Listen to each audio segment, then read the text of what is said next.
na lumubog at naranasan yung kamay ng Diyos na umahon sa kanya. Amen. Sino? Asang kamay? Ipalakpak sa Diyos yan. Okay. So, sino sa inyo, magtatanong ako, at mag-share kayo, sino sa inyo yung naranasan, minsan siyang lumubog? Alam nyo, before that, yung pagtingin ni Simon Peter, he was Simon that time, because si Peter, si Simon, ay napaka-significant. Pag sinabing sea, tumingin siya sa sea, hindi lang siya yung storm, hindi lang siya struggle. Pag sinabing sea, tumingin siya sa sea, tumingin siya sa creation. Hindi na siya tumitingin sa creator. Ang sea ay creation, tama? Ano ang creation? Yung mga ginagawa mo araw-araw, pag diyan ka tumitingin, yan na lang ang focus mo, minsan lulubog ka. Pag wala ka ng time kayo. Alam niyo ba, 70% ng human life depends on sea. Depends on ocean. 70% ng ating buhay nakadepende sa dagat. Ibig sabihin sa creation. Dun sa ginawa ng Diyos. So, minsan kapag ang focus mo nawawala sa Diyos, nagsisimula ang lulubog ka talaga. So, before tayo mag-pray, sinong gusto mag-share? Kailan ka naranasan mo bang ikaw ay parang lumubog, dahil ikaw ay distract, nagtawag ka kagaya ni Pedro, ni Peter, and when you kept your faith, naramdaman mo rin naman ang isang takilang kami ng Diyos na bumuhat sa iyo. Sige na, Ate Michelle. Ate Michelle, sige, share mo na yan. Dito ka, ate. Nakatago ka dyan. Can you give way for our ihanda ang tuwali, ha? Una ko po sa likod. Yan, nasa likod. Tatawagin. Gusto ko sa aming usapan kasi. I want you to hear this. Hindi, hindi lang ako ba? Nakamay naman. Pero kaya na yung iba na. Siyempre pagka sinabi na lubog, lahat yun. Sa kalungkutan, sa katakot, sa wala ng pag-asa, sa utang. Totoo yun. Nalubog po dati kami sa utang dahil sa business. As in, kahit gusto wala na. Dahil kami ng bangko, marami bayarin, marami kailangan bayaran na mga share sa business. Dumating yung time na halos bumigay ako. Dumating yung time na halos papakamatay na ako kasi gusto ko takasan. Tanda ko yung birthday ni G.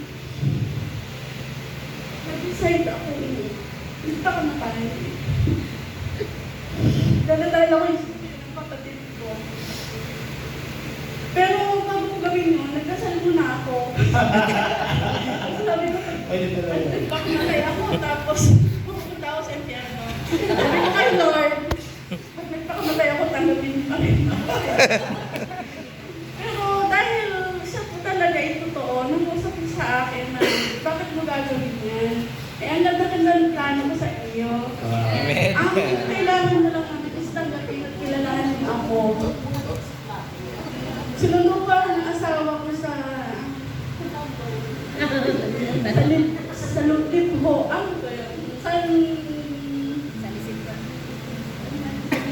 San Isidro. Nag-decide ako pumunta ng Monte Maria, di ba, mabang-bang doon. Nag-decide ako na rin sa sakin ng kapatid ko. Doon ko tatapusin yung buhay ko. Naisip ko, sayang mo yung sasakyan ng kapatid ko. Babayaran. Sa akin ko kasi umiyak siya sa akin kasi sabi sa akin ni Lord, umuwi ka. Nag-pray ka, yakapin mo ang anak mo. Sumunod po ako. Tapos yung business ko na binigay niya sa akin, ay pinalago niya. Wow. Sabi niya sa akin kasi yung business na pinasok mo, hindi ko yun kaloob sa iyo. Business yun na hindi ko na naman ini-allow na yun ang iyong business na gawin. Siyempre bilang tao at hindi naman gano'n nakakilala talaga kay Lord. Kilala mo lang siya na Diyos pero hindi mo siya buong kilala. Na ang sabi ko sa kanya, sige, sinusurrender ko sa iyo lahat. Lahat ng takot.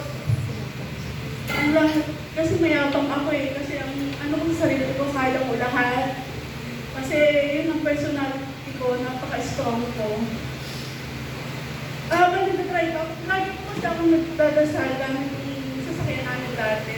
Every time may isasama sa aking kaibigan, pamilya, hindi ko sinasama. Kasi yung time ko lang yun na magdadasal ako na si Lord lang yung kasama ko. Napiling ko, katabi ko siya sa kabilang upuan. At tuwing ako ay nagsasalita, feeling ko ay kasama ko lang siya na ano ba yung plano mo sa akin? Bakit pinaranas ko sa akin? Sabi ko, paano yung mga magulang ko, mga anak ko, mga kapatid ko? Kasi that time ko, nasangla din po namin yung bahay namin. Sabi ko sa kanya, kahit yung bahay lang, para sa mga anak ko maibalik. Kasi para sa mga anak ko yun, hindi naman ako yung naghirap nun. Kasi yun eh, pamana ng aking biyanan sa aking asawa. Siyempre, yun eh, parang na sa aming mga anak. At mabuti po talaga ang Diyos kasi yung business na ibinigay niya sa akin ay yung po yung nag-sustain sa mga taong kailangan kong bayaran. Kasi sabi ko, hindi ko pwede takbuhan ng mga tao na nag-share sa akin kasi tiwala ang pinanghawakan nila sa akin kasi hindi naman nila ako kilala. Basta na ako ay mahal sa pera. Sabi ko, Lord, bigyan mo lang ako ng 5 years, kailangan kong mabawi yung bahay. Kasi kahit yun lang, kahit pagkatapos nun wala na. Pero hindi po pumayag si Lord. Pagkatapos po nung 5 years na yun, binigyan niyo po ako. Binigyan niyo po ako ng grocery store. Yes, God. Hindi pala sabihin ni Lord, ay lumakad ka sa tama. Kasi yung business na pinasok ko dati, hindi yung iniisip ng push at hati yun.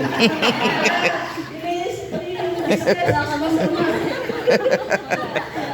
Yung lending. Kasi ayun ko magsalita ng lending, baka may kasama tayo nagle-lending, baka sabihin naman siguro po yun hindi lang para sa akin. Hindi po yun ang binigay ni Lord sa akin na business. Kaya mula po noon, ay sabi ko, ay hindi na ako uulit. Kasi parang ang sa akin ni Lord is, magtrabaho ka, yung pinaghihirapan mo, yung galing sa hirap mo, hindi sa hirap ng ibang tao. Kasi po, pag nagtingin naman sila sa iyo ng tubo, hindi naman ikaw yung naghirap, tapos tutulong mo sa iba. So hindi mo mararamdaman ikaw yung tumulong, ang tumulong naman yung mga tao, hindi kayo sa'yo.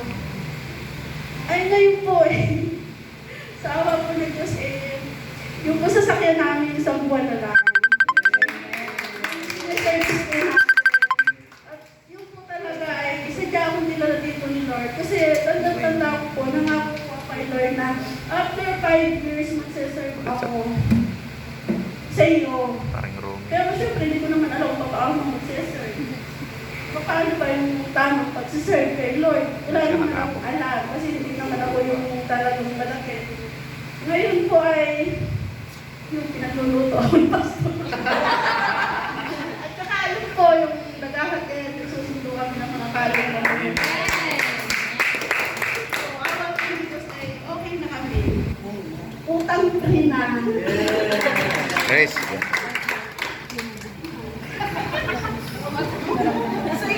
Sound check. Nawa yung ano niya, yung hindi pa yung buo yung nalubog sila sa baha and all. Yung next time yung after baptism na lang, because yung nabigyan yung mas kumpletong detalye. Nako, grabe yung kamay ng Diyos na ginawa sa buhay natin niya siya sa kanyang family. Palakpakan naman po natin ang Diyos. Hallelujah. Praise God.